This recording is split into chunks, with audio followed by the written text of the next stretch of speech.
I am using a styrofoam ball in the center of this flower and covering it with a circle of felt to hide the white. I like to press it down in the palm of my hand to smooth out any wrinkles, and then I'm ready to add my first layer of the smallest petal.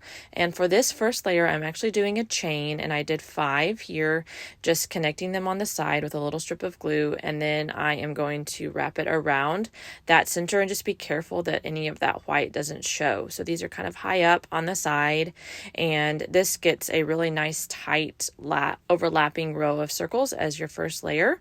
And then I'm going to individually place the rest of the petals on. So each layer of this flower has 2 layers of the same size of petal.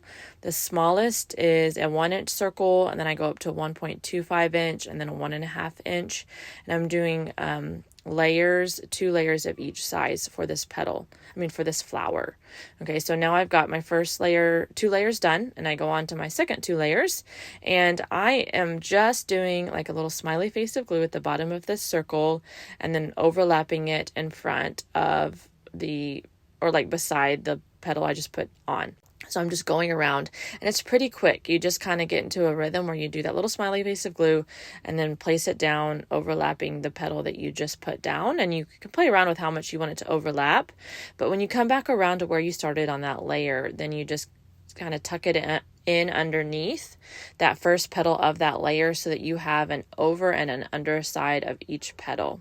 Okay, and this happens pretty easily because the circles leave you like a little flap to do that with, but you just keep going around. These are the largest and come down a little bit further and stick out a little bit further, so you see each layer as you progress around the flower, and it makes a really nice, full, pretty felt flower. So we're adding a stem because this is part of our Christmas bouquet.